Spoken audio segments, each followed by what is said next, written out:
I see a lot of people online saying you should mostly project hard routes, as just climbing a lot of easy routes doesn't help you get better at climbing, as it's not sufficiently challenging. I also see some people warning of the dangers of projecting too much. I think the truth is that a pyramid is very important in the way you pick what difficulty level to climb, meaning you shouldn't just project climbs and you shouldn't just do mileage, but instead have each layer filled out. I say the word difficulty level instead of grade, as difficulty level is an entirely personal metric, whereas a grade is subjective based on the opinion of someone else. In training, I think it's far better to focus on the personal difficulty level of a climb rather than the grade associated with it, because of things like different styles and grade inaccuracies.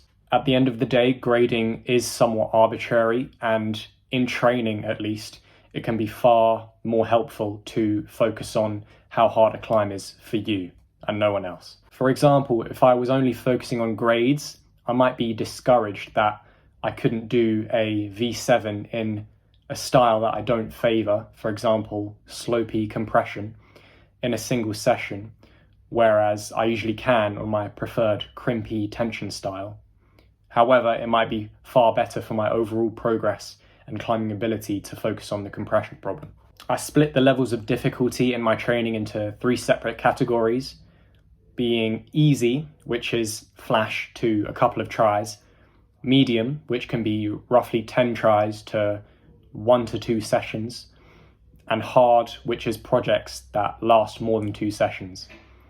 This is a vague outline, and you can categorize them slightly differently. I believe it's important to do your fair share of easy, medium, and hard climbing, as each type has its use within training, and each type targets a slightly different skill set. For example, trying to flash boulders that are at your flash limit is a great way to practice your execution and route reading. When you have a session of on-sighting a lot of boulder problems, you can get a lot of moves done and very quick feedback about whether or not you did the moves correctly, which can be a great tool for technique improvement. However, projecting is equally as important for technique improvement, just in a different way. On easy routes, you don't stick around to see whether you could have done the moves in a more efficient way, whereas with projecting, you're constantly trying to reevaluate how to make your existing sequence more efficient and easier, so you can have a higher chance of settling the entire problem. Once you piece together all of the moves and links, it's very often a mental game to put it all together,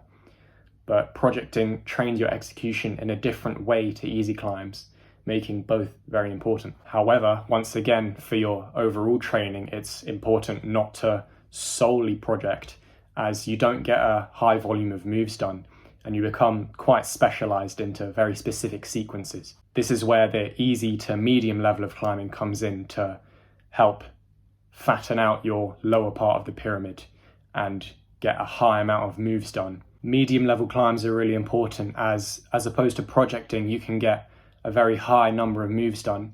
However, the moves test you more physically than easy climbing. I think this added element of being on your physical limit can make this kind of difficulty level very useful for training in a base phase leading up to a phase of performance. The key thing to remember here is that all of these difficulty levels serve a purpose in your training, and I think it's a bad idea to neglect some of them in favor of just focusing on one for an extended period of time.